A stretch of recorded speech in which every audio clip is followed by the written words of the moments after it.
The X-Zone radio and TV show is largely an opinion talk show. All opinions, comments, or statements of fact expressed by Rob McConnell's guests are strictly their own and are not to be construed as those of the X-Zone radio and TV show or in any manner endorsed by Rob McConnell, Relmar McConnell Media Company, Talkstar Radio Network, its affiliated stations, or employees.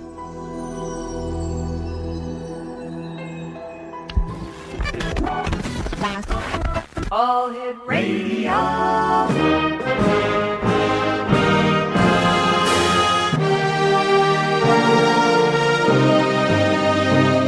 Welcome to the X-Zone, a place where fact is fiction and fiction is reality. Now, here's your host, Rob McConnell.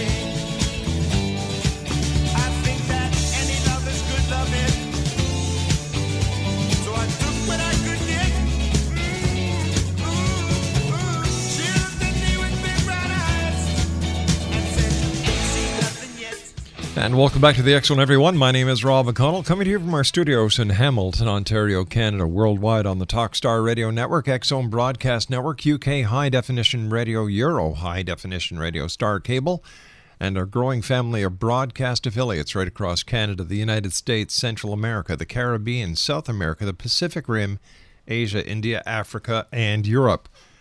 My guest this hour is Robert Stanley, and Robert has traveled to dozens of countries and has read hundreds of books and thousands of articles of his lifelong pursuit of modern and ancient mysteries. Over the past 30 years, Robert's quest for unique ideas and information has led him to research and write about many controversial topics. His ongoing investigations have been featured on television, radio, and in print. And joining us this hour is Robert Stanley. And Robert, welcome to the X-Zone. Thank you, Mr. McConnell, for having me. Tell me, what motivated you to investigate the UFO activity in Washington, D.C.? Yes, that was in the spring of 2005. I received an email that was sent to me by a private investigator in Texas, and it contained photographs of UFOs allegedly swarming over and even landing on the Capitol building, which I thought was odd. I mean, I really thought that was weird because, this was years later, a few years after the fact, and I thought, man, if that really happened, I'm sure I would have heard something about it. Fortunately, there was contact information there on the email, so I actually contacted the photographer, and we're still in touch after all these years. We are still exchanging information because this is an ongoing situation. Now, what kind of evidence do you have that actually proves this really happened and it's not just made up? Right, that's a good question. The photographs. As I said, I received this email with some photographs, and as I said, my first impression was, well, this can't be real because, obviously Photoshop being what it is. Sure. And I mean, how come nobody's talking about it if this really happened? So, as I said, I contacted the photographer. He said, look, I've got this on 35 millimeter film. I've got the negatives. And I said, really? And I did a little soul searching on that, and I came up with the idea of having the negatives analyzed independently by a film lab there in Washington, D.C.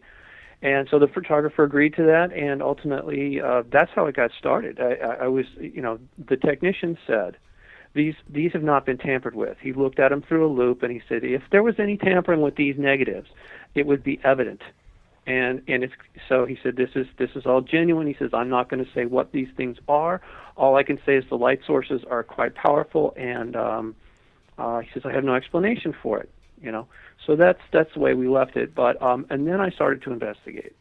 Because I remembered something about, and it actually, the first photographs were taken in July of 2002, which was actually the 50-year anniversary of the major news media actually covering or reporting that there was UFO activity in the heart of Washington, D.C. on at least 3 occasions.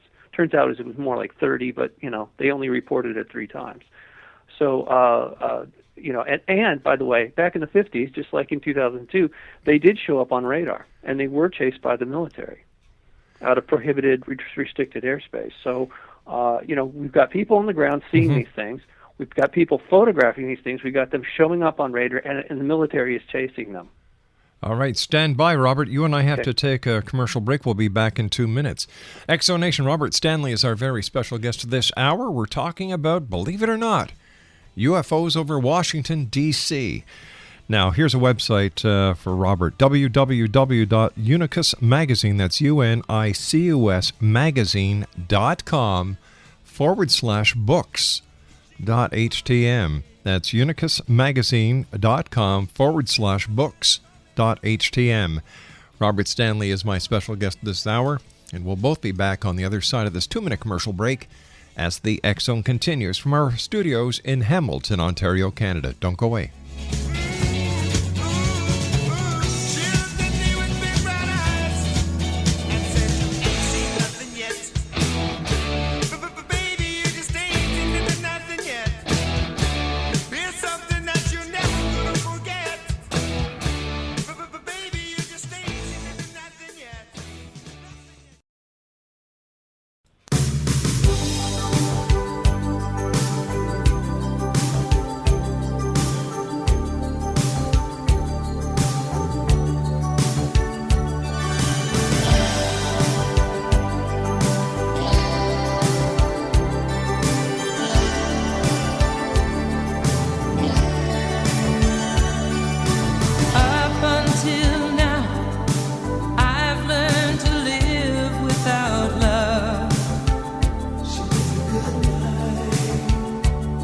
Like a ship without a sail, wandering aimlessly lost to a long night.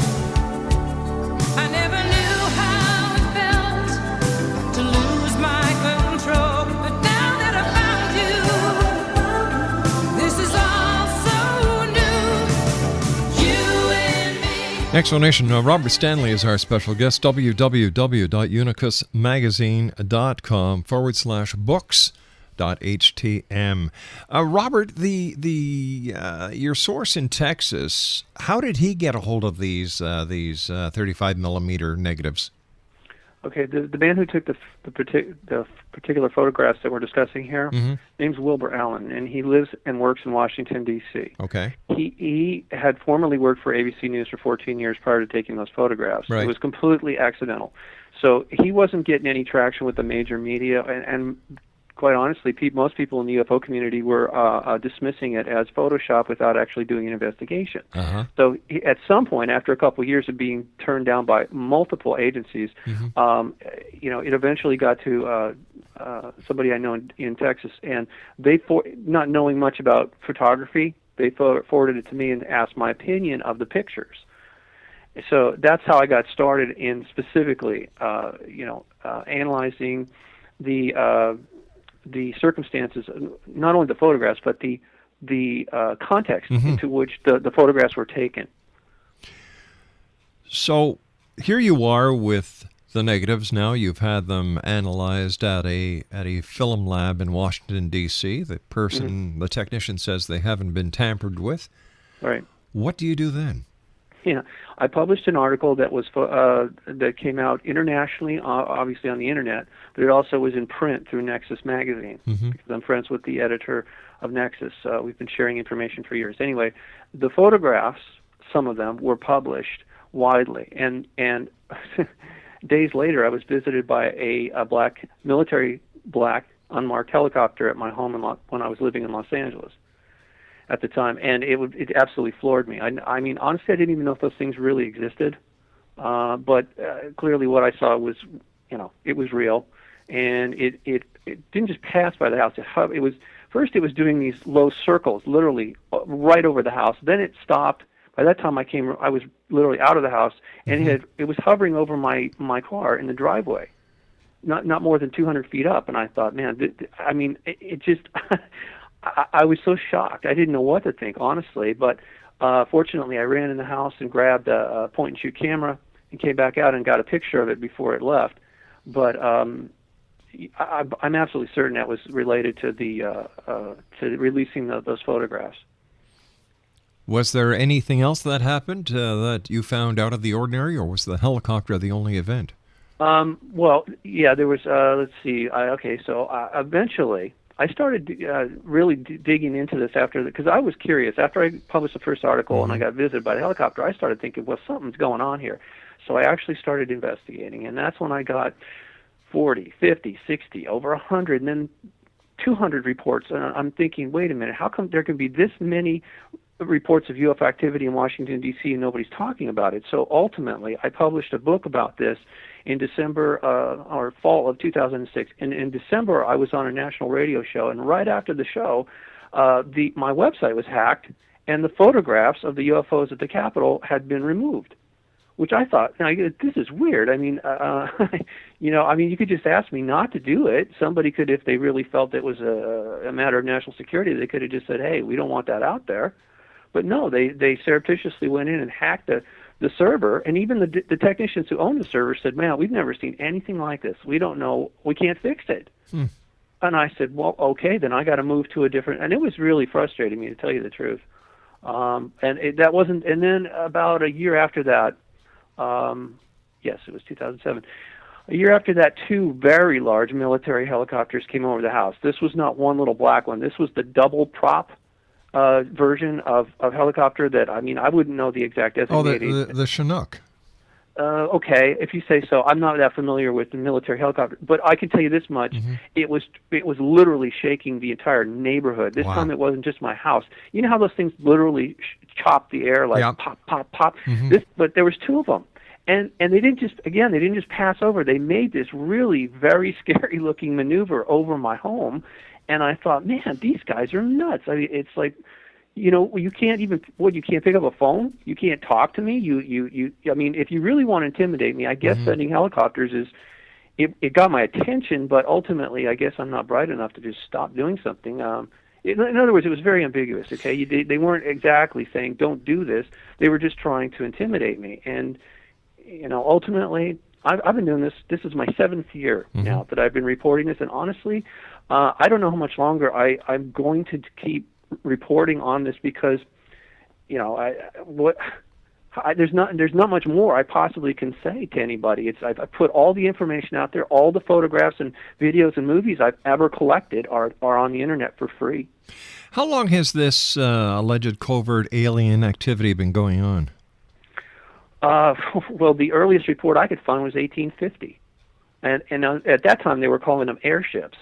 And I believe it happened again in 1890 something, but it really didn't start picking up until the 1940s, or at least I should say the reporting of these things during World War II, specifically we're not talking Washington, D.C., that's when it started to really pick up, the numbers, the sheer volume of them. It absolutely went ballistic in 1950s.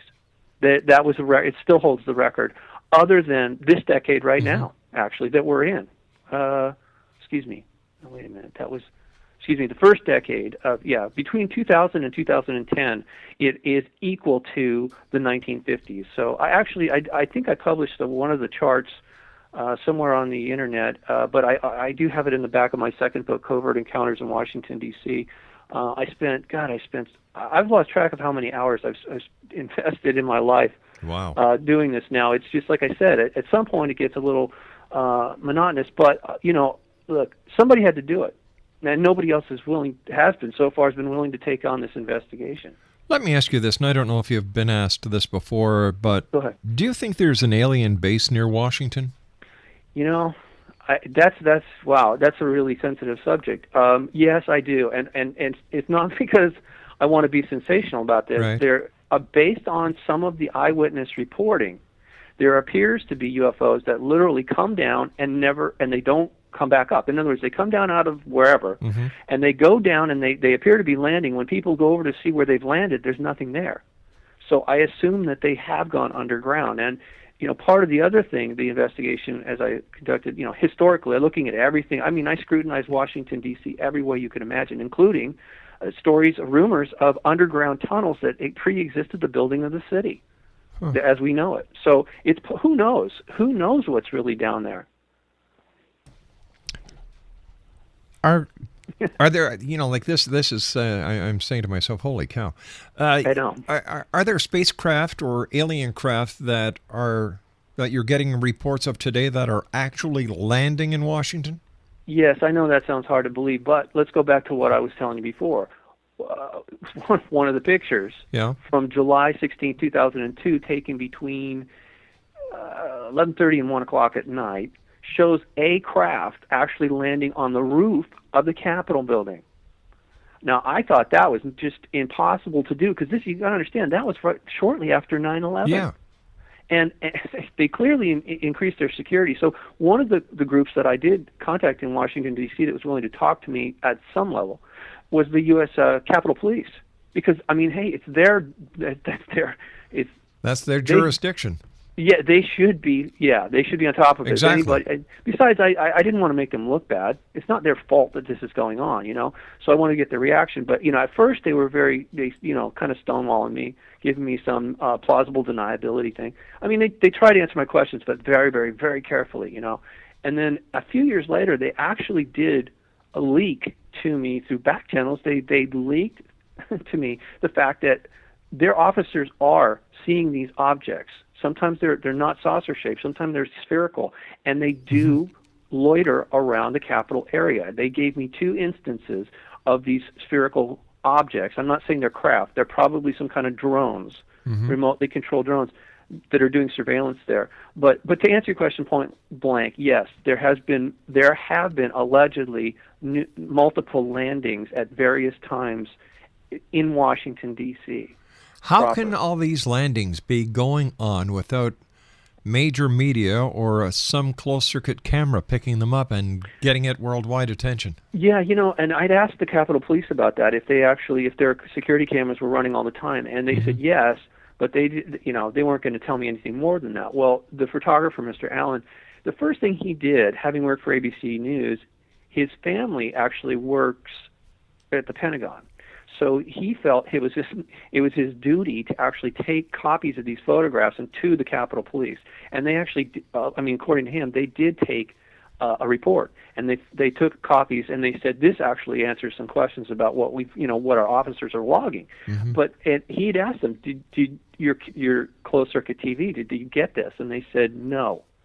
And that was a problem, that anything, wherever it's from, the fact that something could land on the Capitol or anywhere near the Capitol grounds and not be picked up, that was a problem. Or even enter the no-fly space. It starts at the Washington Monument, which is literally just up the street from the Capitol. It's all part of the National Mall. But the prohibited airspace is a circular thing that's surrounded by restricted airspace. But anyway, it literally starts at the Washington Monument. So, yeah, they were concerned about that, and allegedly they upgraded their camera systems after that event in 2002. What do these craft look like? We've got about 30 seconds, so can you give me a ballpark idea what these craft look like? So far, it's been every shape you can imagine. Saucers, you've got cigar shapes, you've got spheres of all different sizes, by the way, and sometimes they're triangular shaped. That's something that people have reported and even photographed as well. All right, stand by, Robert. You and I will be back on the other side of this news break. Exonation Robert Stanley is our special guest this hour. UFOs over Washington, D.C. and on Washington, D.C. His website, www.unicusmagazine.com/books.htm. And Robert Stanley and I will be back on the other side of this break as we continue from our studios in Hamilton, Ontario, Canada. Don't go away.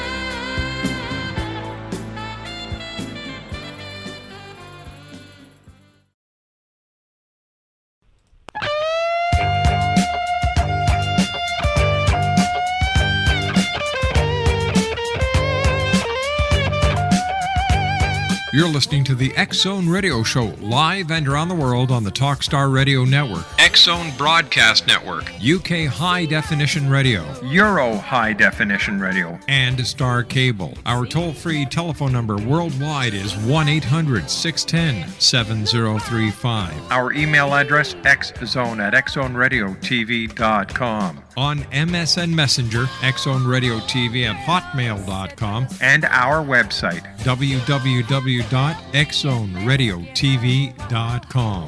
Try to understand, try to understand, try to understand. I'm a magic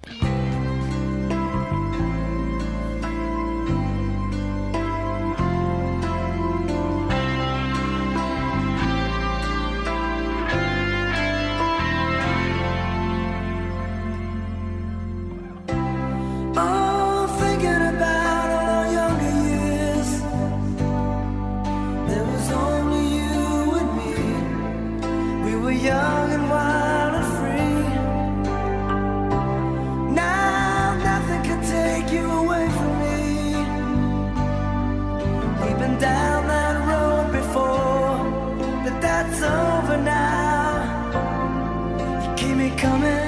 And welcome back, everyone. Robert Stanley is my special guest this hour, Exonation. We're talking about UFOs over Washington, and this is a fascinating topic. Robert's website is www.unicusmagazine.com/books.htm. Robert, here we are, 16 days away from a presidential election, or 19 days? Yes. Wouldn't one of the candidates love to break this kind of information, or wouldn't for example, if Governor Romney had this information, wouldn't this be a dig for the present administration and something that would catapult him into the presidency? You would think. Yeah. No, actually, it's not. According to John Podesta, who was part of the transition team for President Obama, no, his people told me in no uncertain terms that nobody in Washington, D.C. wants to come on the record because they will be held accountable. They and whatever department they work for will be held accountable for things that they have no control over, such as we don't even know where these things are coming from, who's flying them, or what they want. Wow. And so it's a huge albatross. Nobody wants to come on the record, and believe me, even the Capitol Police don't have control over the situation, but they've at least admitted to me, unofficially, that they are seeing these things around the Capitol grounds. In your opinion, Robert, after studying these craft and their occupants for over 7 years now, Yeah. do you believe that these craft and their occupants pose a threat to national security? Some of them do. If you read the book by Frank Crestino Jr. called "Shoot Them Down," okay, UFO saucer wars in 1952. That we were engaging in aerial combat with UFOs, wherever they're from, whoever's in there. It appears that at that time, in 1952, based on eyewitness accounts, some of these things were disabled and crashed in West Virginia. And one of them actually passed over the Capitol that night. It was September 12th, 1952. These were reptilian humanoids, which it may sound weird. It's like, wait a minute, where are those guys hiding? Apparently, and I did say apparently, NATO did a study on this back in the 60s, and I interviewed Command Sergeant Major Robert Odeen about this at length. He swears that he saw a NATO assessment about the threat that UFOs posed to accidentally triggering World War III. Back in the 60s, they came to the conclusion that there was 4 different kinds of aliens that were and are visiting us, that are not a direct threat. They don't appear to be overtly hostile. I personally don't agree with it, but anyway, that's what they said. They said there was reptilian humanoids, there was taller humanoids that were like bald and kind of strange looking, hairless. Then there was the smaller ones, typically what people call the grays. Right. Again, humanoids. They appear to be some sort of clone type of entity. And then there was the humans, perfectly human from some other world, apparently, that are here flying around in that kind of technology. And that's the group that really bothered NATO the most, because they realized those guys could infiltrate whenever they wanted to, for whatever reason. So that's where it gets a little dicey. Why do you think the occupants of so-called UFOs are actually interested in Washington? And if they're interested in Washington, are they also showing the same amount of interest in other capitals of other countries? For example, London, Moscow. Yes.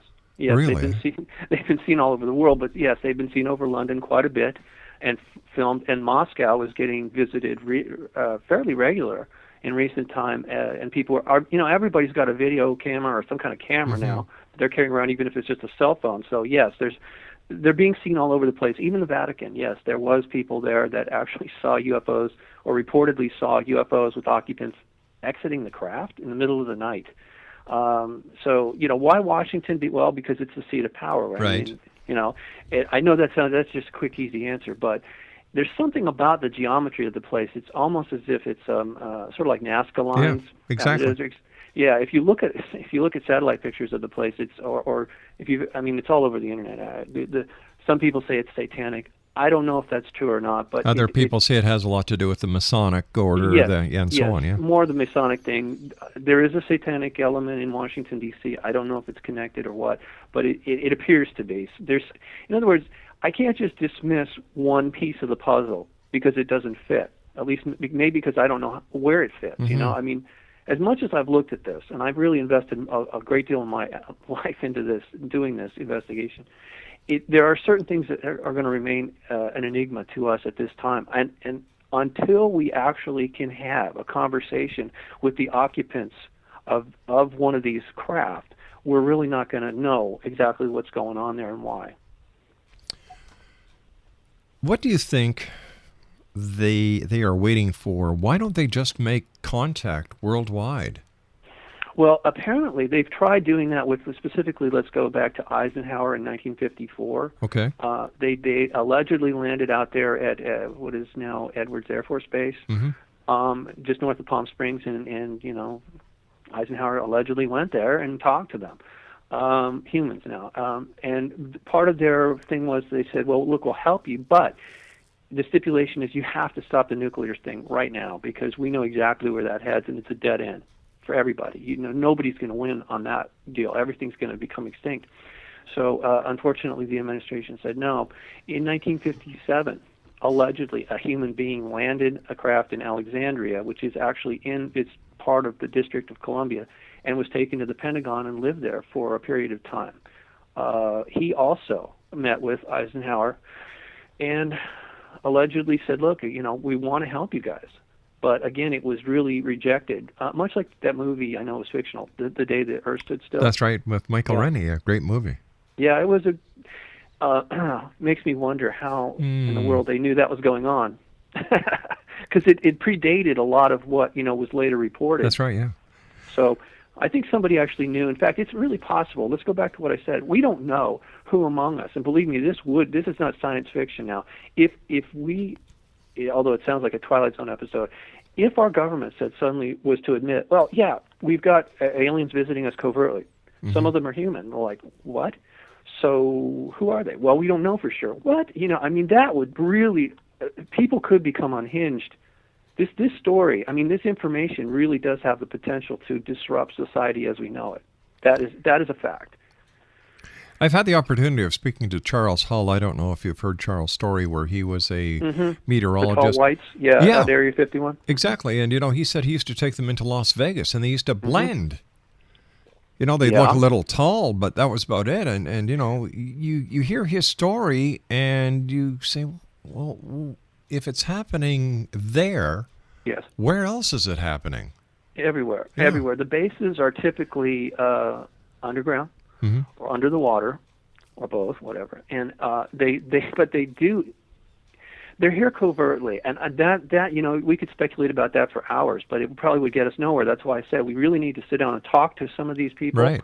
And I've tried to do that over the years. Even before I did this investigation in Washington D.C., my wife and I published Unicus magazine. It was the first and only magazine for earthbound extraterrestrials, because my wife and I both have had limited contact with some of these beings, and so we recognize they're here, but we were trying to figure out, well, how do you, can't you just, why don't you just come out? And well, typically they say, well, it's dangerous. And how could you argue with that? We typically, our society, our current modern civilization is really dangerous. I mean, we're willing to kill each other over what? Religious That's beliefs, right. political. I mean, Yeah. come on. So you come from another world. You're going to try and tell us what's real. I mean, yeah, it could be a whole other Inquisition over again. They don't want to be involved in that. And they also don't want to be worshipped, by the way. I think the good guys really don't want us to become dependent on them to shepherd us into the future. We need to be. In other words, they have to respect our free will. The good guys. And of course, we have to respect theirs as well. It's a two-way street. It would be nice, but look, when you come in on the flying saucer thing, that level of technology, because I got to admit, the photographs, one of them is just absolutely mind-boggling. It shows them actually warping space near the Capitol and entering a wormhole. I mean, that level of power, it's way beyond nuclear. And I think they also don't want us to have access. Look, we're not even handling nuclear technology that Oh, my well. God. We're going to, at this rate, we're going to blow ourselves up. Not just that, we're all being poisoned slowly thanks to Fukushima. Yeah. I mean, as if all the nuclear tests back in the 50s and 60s weren't enough. Now we've got this thing just oozing radiation. So that brings up a good question, yeah, Robert. Go ahead. I've been told by so many people over the years that these visitors are here to help us, they want to tell us about the destructive power of the nuclear weapons that we're trying to develop. In the case of Fukushima, why couldn't they have stepped in and helped prevent the mass poisoning that we're all seeing now because of this radiation problem?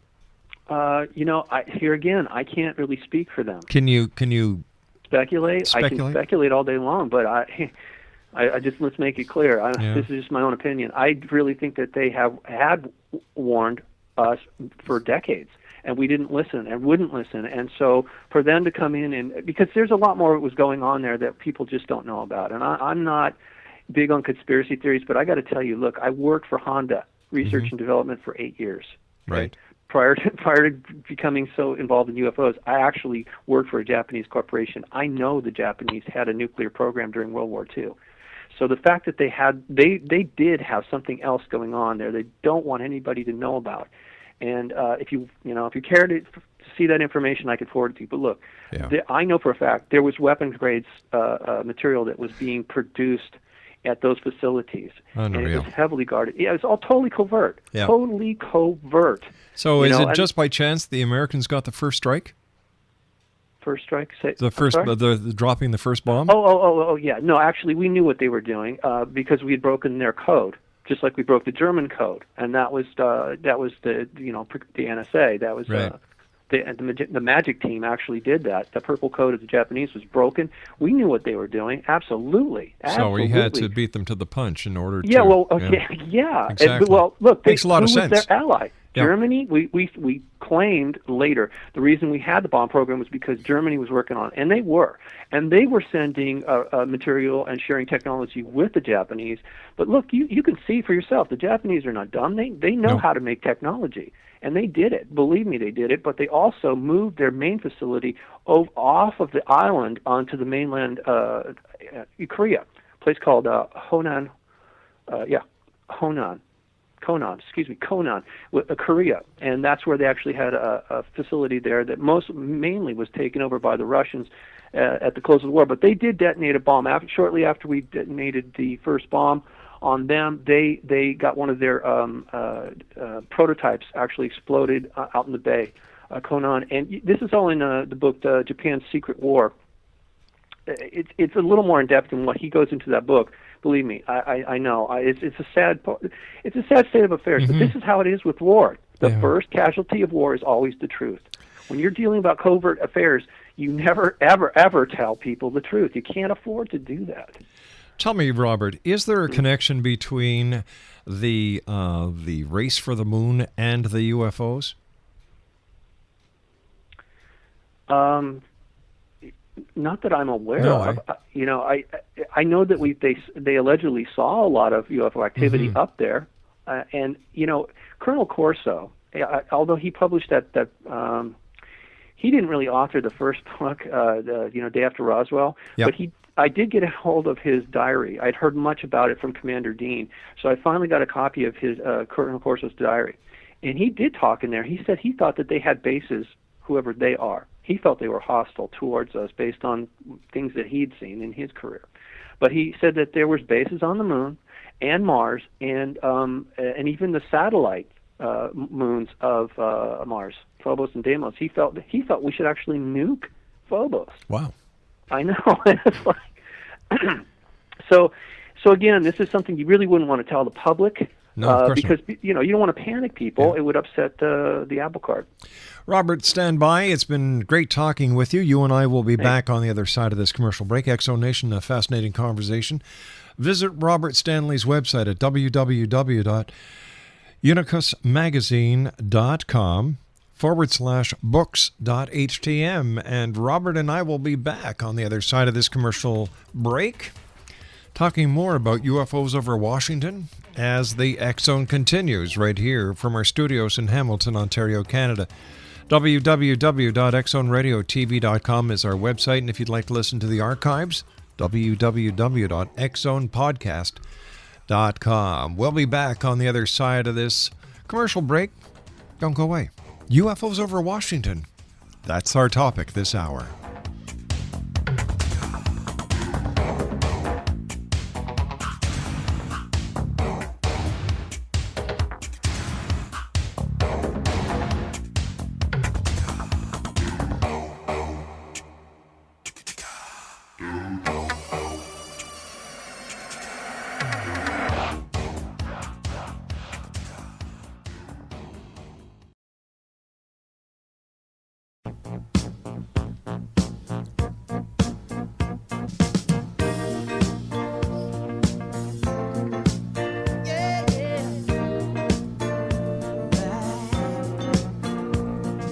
Crying on my pillow, lonely in my bed. Then I heard a voice beside me, and she softly said, "Wonder is your nightlight, magic is your dream." And as I held her, she said, "See what I mean?" I said, "What?" She said, "Ooh-wee." I said, "All right." She said, "Love me, love me, love me, undercover angel, midnight fantasy." Robert Stanley is my guest this hour. And Robert, what was it that drove you to dig into UFOs in general? What was it that happened?